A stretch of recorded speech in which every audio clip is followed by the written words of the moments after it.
بسم اللہ الرحمن الرحیم۔ السلام علیکم ورحمۃ اللہ وبرکاتہ۔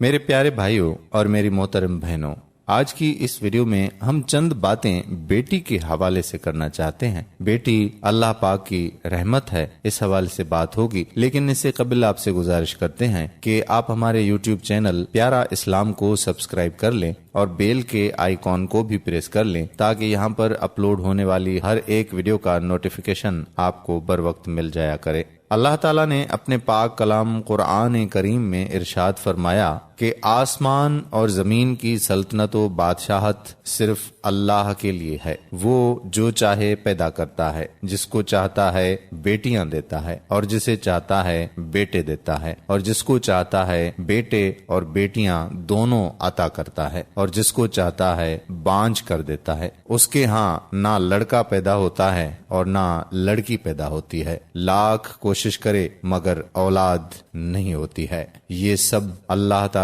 کی حکمت اور مصلحت پر مبنی ہے، جس کے لیے جو مناسب سمجھتا ہے وہ اس کو عطا فرما دیتا ہے۔ بحوالہ سورہ شورى آیت نمبر 49-50۔ لڑکیاں اور لڑکے دونوں اللہ کی نعمت ہیں، لڑکے اور لڑکیوں دونوں کی ضرورت ہے۔ عورتیں مرد کی محتاج ہیں اور مرد عورتوں کے محتاج۔ اللہ تعالیٰ نے اپنی حکمت بالغہ سے دنیا میں ایسا نظام قائم کیا ہے کہ جس میں دونوں کی ضرورت ہے اور دونوں ایک دوسرے کے محتاج ہیں۔ اللہ کی اس حکمت اور مصلحت کی روشنی میں جب ہم اپنا جائزہ لیتے ہیں تو ہم میں سے بعض احباب ایسے نظر آئیں گے کہ جن کے یہاں لڑکے کی بڑی آرزوئیں اور تمنائیں کی جاتی ہیں۔ جب لڑکا پیدا ہوتا ہے تو اس وقت بہت خوشی کا اظہار کیا جاتا ہے، اور اگر لڑکی پیدا ہو جائے تو خوشی کا اظہار نہیں کیا جاتا، بلکہ بعض اوقات بچی کی پیدائش پر شوہر اپنی بیوی پر، اسی طرح گھر کے دیگر افراد عورت پر ناراض ہوتے ہیں، حالانکہ اس میں عورت کا کوئی قصور نہیں ہے۔ یہ سب کچھ اللہ کی عطا ہے، کسی کو ذرہ برابر بھی اعتراض کرنے کا کوئی حق نہیں ہے۔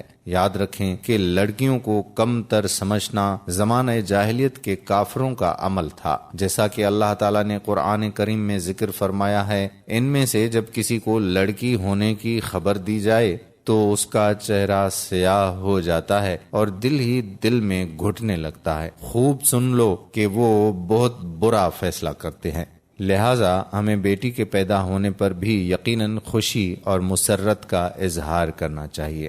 نبی کریم صلی اللہ علیہ وآلہ وسلم نے بیٹیوں کی پرورش پر جتنے فضائل بیان فرمائے ہیں، بیٹے کی پرورش پر اس قدر بیان نہیں فرمائے۔ لڑکیوں کی پرورش کے فضائل سے متعلق چند احادیث یہاں آپ کی خدمت میں پیش کرنا چاہوں گا۔ حضرت ابو سعید خدری رضی اللہ تعالی عنہ سے روایت ہے کہ نبی اکرم صلی اللہ علیہ وآلہ وسلم نے ارشاد فرمایا کہ جس شخص کی 3 بیٹیاں یا 3 بہنیں ہوں، یا 2 بیٹیاں یا 2 بہنیں ہوں، اور وہ ان کے ساتھ بہت اچھے طریقے سے زندگی گزارے، یعنی ان کے جو حقوق شریعت نے مقرر فرمائے ہیں وہ ادا کرے، ان کے ساتھ احسان اور سلوک کا معاملہ کرے، ان کے ساتھ اچھا برتاؤ کرے، اور ان کے حقوق کی ادائیگی کے سلسلے میں اللہ تعالیٰ سے ڈرتا ہے تو اللہ تعالیٰ اس کی بدولت اس کو جنت میں داخل فرمائے گا۔ بحوالہ ترمذی باب ما جاء فی النفقہ علی البنات۔ اسی مضمون کی حدیث حضرت ابو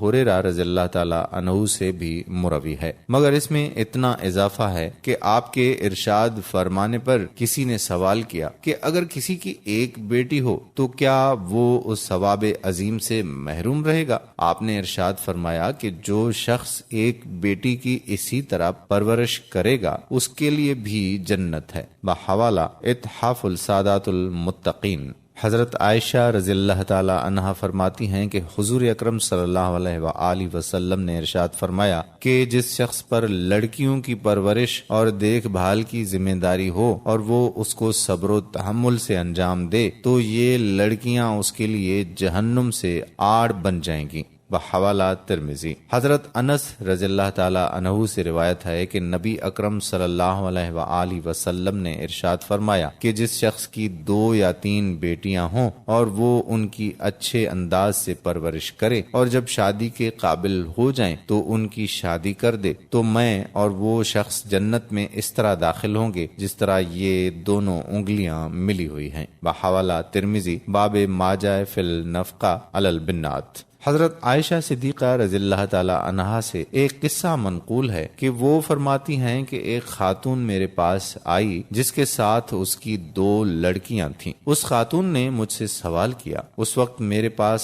سوائے ایک کھجور کے اور کچھ نہیں تھا۔ وہ کھجور میں نے اس عورت کو دے دی۔ اس اللہ کی بندی نے اس کھجور کے 2 ٹکڑے کیے اور ایک ایک ٹکڑا دونوں بچیوں کے ہاتھ پر رکھ دیا، خود کچھ نہیں کھایا، حالانکہ خود اسے بھی ضرورت تھی۔ اس کے بعد وہ خاتون بچوں کو لے کر چلی گئی۔ تھوڑی دیر کے بعد حضور اکرم صلی اللہ علیہ وآلہ وسلم تشریف لائے تو میں نے اس خاتون کے آنے اور ایک کھجور کے 2 ٹکڑے کر کے بچیوں کو دینے کا پورا واقعہ سنایا۔ آپ نے ارشاد فرمایا کہ جس کو 2 بچیوں کی پرورش کرنے کا موقع ملے اور وہ ان کے ساتھ شفقت کا معاملہ کرے تو وہ بچیاں اس کو جہنم سے بچانے کے لیے آڑ بن جائیں گی۔ بحوالہ ترمذی۔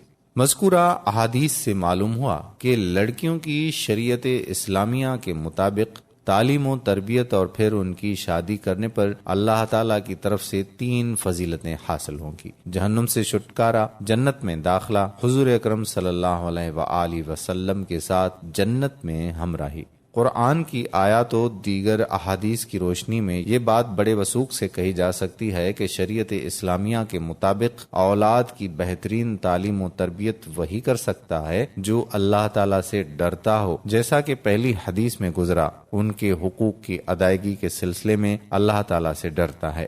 حضور اکرم صلی اللہ علیہ وآلہ وسلم کا طرز عمل۔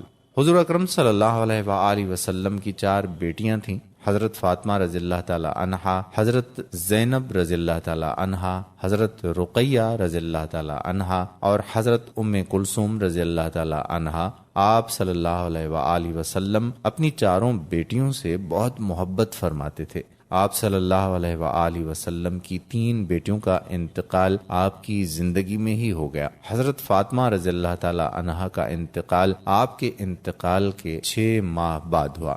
آپ کی 4 بیٹیاں جنت البقیع میں مدفون ہیں۔ حضور اکرم صلی اللہ علیہ وآلہ وسلم حضرت فاطمہ رضی اللہ تعالی عنہا کے ساتھ بہت ہی شفقت اور محبت کا معاملہ فرمایا کرتے تھے۔ نبی اکرم صلی اللہ علیہ وآلہ وسلم جب سفر میں تشریف لے جاتے تو سب سے آخر میں حضرت فاطمہ رضی اللہ تعالی عنہا سے ملتے، اور جب سفر سے واپس تشریف لاتے تو سب سے پہلے حضرت فاطمہ رضی اللہ تعالی عنہا کے پاس تشریف لے جاتے۔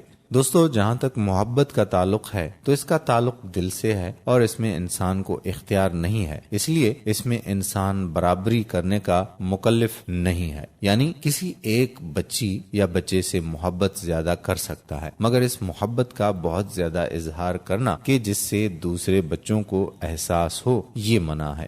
اولاد کو ہدیہ اور تحفہ دینے میں برابری ضروری ہے، لہٰذا ماں باپ اپنی زندگی میں اولاد کے درمیان اگر پیسے یا کپڑا یا کھانے پینے کی کوئی چیز تقسیم کریں تو اس میں برابری ضروری ہے، اور لڑکی کو بھی اتنا ہی دیں جتنا لڑکے کو دیں۔ شریعت کا یہ حکم کہ لڑکی کا لڑکے کے مقابلے میں آدھا حصہ ہے، یہ حکم باپ کے انتقال کے بعد اس کی میراث میں ہے۔ زندگی کا قاعدہ یہ ہے کہ لڑکی اور لڑکے دونوں کو برابر دیا جائے۔ اگر ماں باپ کو ضرورت کے موقع پر اولاد میں سے کسی ایک پر کچھ زیادہ خرچ کرنا پڑے تو کوئی حرج نہیں ہے، مثلاً بیماری، تعلیم، اسی طرح کوئی دوسری ضرورتیں ہوں تو خرچ کرنے میں کمی بیشی کرنے میں کوئی گناہ اور پکڑ نہیں ہے، لہٰذا حسب ضرورت کمی بیشی ہو جائے تو کوئی مضائقہ نہیں ہے۔ بیٹی کی شادی کے بعد بھی بیٹی کا حق میراث ختم نہیں ہوتا، یعنی باپ کے انتقال کے بعد وہ بھی باپ کی جائیداد میں برابر کی شریک ہوتی ہے۔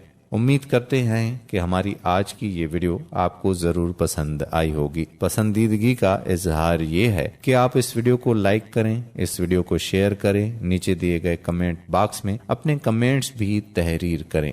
جاتے جاتے آخری التجا کہ آپ ہمارے یوٹیوب چینل پیارا اسلام کو سبسکرائب کر لیں اور بیل کے آئیکن کو بھی پریس کر لیں تاکہ یہاں پر اپلوڈ ہونے والی ہر ایک ویڈیو کا نوٹیفیکیشن آپ کو بر وقت مل جایا کرے۔ آنے والی ویڈیو تک قادر کلہوڑو کو اجازت دیجیے۔ اللہ حافظ۔